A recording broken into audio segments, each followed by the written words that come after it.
Ang sarap! Walang traffic! Nyaho! Are you listening? Damn. Good morning everyone! It's me Biguti Speed Moto Vlog. And for today's video, iikot ako dito sa IT Park, Cebu. Tara, samahan nyo ako. Siya nga pala ang ginagamit ko ngayon ay ang aking X-Max 300. Diyan muna si GX10R kasi hindi pa napapanahon para gamitin ko siya. Gusto ko munang mag-relax, mag-enjoy, mag-ikot-ikot dito sa syudad.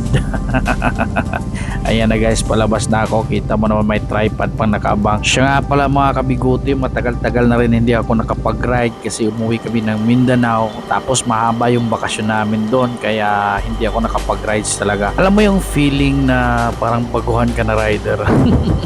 Tinitingnan ko talaga tong motor ko. Actually guys, itong motor ko ngayon sa harap flat talaga siya. Kasing kulang siya ng hangin pati sa likod, kaya lang itatakbo ko na siya sa shell.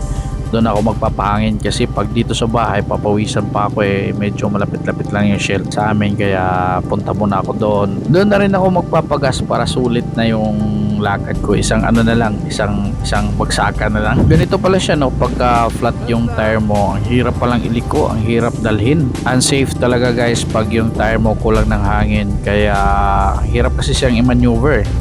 Kaya huwag tularan, lalo na pag hindi tubeless yung gulong nyo. Nako, delikado. Woo! Sarap talaga ihataw. Kaya lang, alam mo naman, safety first. Kakabalik ko lang mag-rides. Kaya talagang nanibago ako guys. Iba talaga yung handling. Hindi ko alam. Siguro may trauma na ako sa mga nangyari. You know, may mga nadidisgrasya, ganon. Parang na-trauma na ako Pero siguro ganito talaga yung feeling kung kakabalik mo lang mag-rides. Kaya nga dito muna ako sa city para kumbaga ibalik ko yung skills ko sa pagdadrive. Tapos ikot-ikot lang. Tapos yun. Basta gusto ko lang mag-relax ngayong araw na to. Napakaganda ng araw na to. Hindi siya mainit. Malamig yung hangin. Tapos yung pupuntahan ko sa IT Park. Alam nyo guys, nung mga kasagsagan ng pandemic, nagkaroon kami ng pagkakataon na tumira dyan sa may IT Park, sa may Avida Riala Tower 1. Diyan kami tumira for 6 months. 6 months kami dyan at napaka-convenient talaga guys, believe me. Ito malapit na to sa IT Park. Yang sa right side mo, yun yung Country Mall. Tapos sa left side mo naman, sa unahan, yun yung UC Manila. Malapit lang yan sa IT Park. So nandyan na lahat, may mall na, may school pa. Tapos sa IT Park mismo meron siyang sariling Ayala Mall. Doon yung pangalawang Ayala Mall dito sa Cebu, nasa IT Park. Ayan na, paliko na ako papuntang IT Park. Dito pala yung pasukan galing sa pinanggalingan ko. So dadaan ka muna dito sa maliit na daanan. Pero hindi lang ito ang access I think 3 yung pasukan dito Tapos ito lang yung pinakamalapit na lugar o pasukan kung saan ako nanggaling. Kaya dito na ako nag-entry. Kita mo yung yan, building sa right side. Yan yung Avida Riala guys. Diyan kami tumira for 6 months. Dito papakita ko sa inyo. Galing sa exit papunta sa Ayala. Napakalapit lang, walking distance lang yan. Ito yung exit boom. Tapos lakad ka lang dyan sa gilid. Siguro mga 2 kanto lang. Oo, 2 kanto nga lang. Oo, Ayala na. So dito guys, pwede ka mag-jogging dyan every morning o kahit gabi, hapon. Tapos hindi mo na kailangan pang lumayo pa kasi ang daming pwede mong puntahan dito. Kung gusto mong kumain, meron sa Ayala Mall. Gusto mong kumain sa labas, meron naman tayong parang Sugbo Mercado. Yan guys, yan yung Ayala Mall dito sa IT Park. Napakaganda dyan, kumpleto din dyan. Tapos pwede mo lang lakarin yan doon sa unit namin, doon sa area kung saan kami tumira for 6 months. Pwede mo lakarin yan. Dito naman sa right side, sa unahan, kondo rin yan, Avida din yan. Yan, dumiretso ako kasi gusto ko ipakita sa inyo yung Sugbo Mercado dito sa left side guys. Dyan sa may left side na yan. Yan yung pagka tuwing gabi, ang daming kumakain dyan, ang daming pasyalan dyan.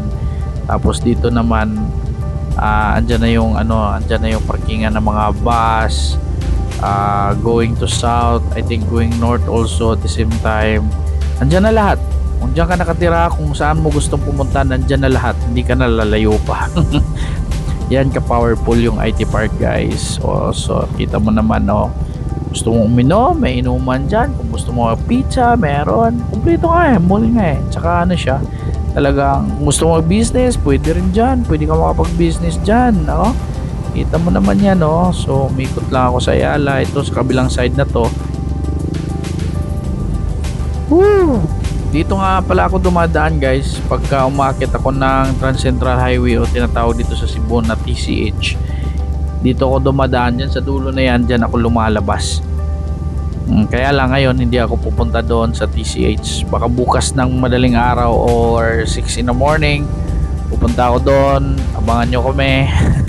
Dala kami ng misis ko, magbe-breakfast kami somewhere sa basta doon banda. Hanap na lang kami kung saan kami makapag-breakfast.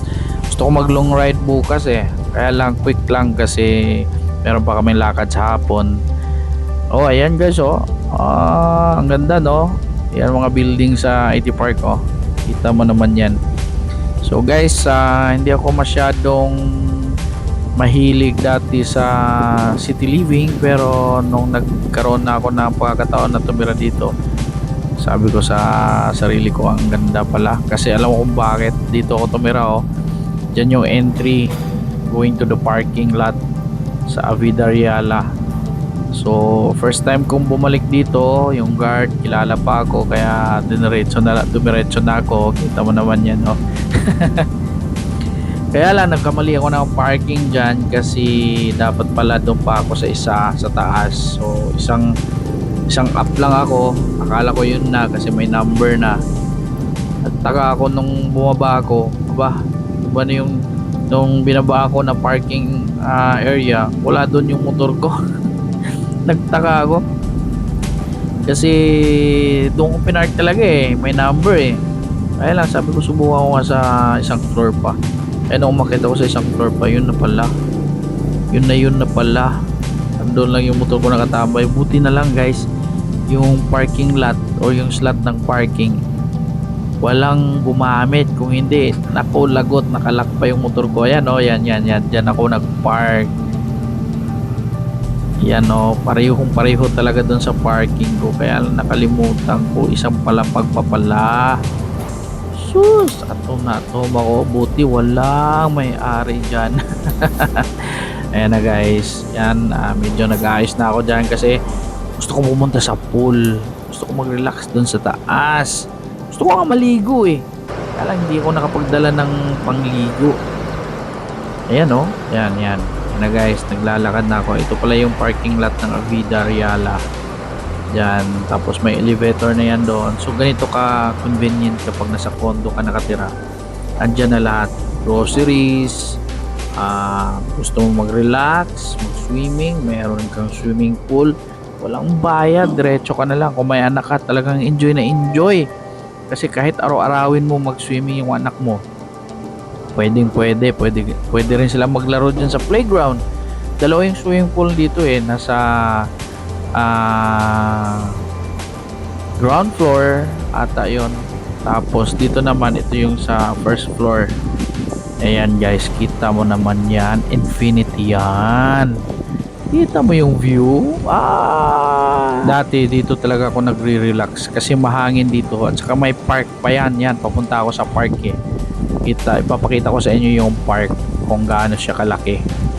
Ayan, naglalakad ako. Kita mo naman yan, poging-pogi yan si Biguti Speed Moto Vlog, the only Biguti Speed Moto Vlog here in Cebu City. Kita nyo naman yan guys. Yan nasa taas ako ng building, tapos yun yung park niya. Sa ngayon walang tumatambay dito kasi nandun lahat sa pool Kita ko kanina pagdaan tignan nga natin mamaya. Ayan guys, iniikot-ikot ko na kayo dito sa park namin. Ayan na guys, mag-relax muna ako. Thank you for watching. It's me, Biguti Speed Moto Vlog once again. Babos! Woohoo! Relax. Are you listening? Damn.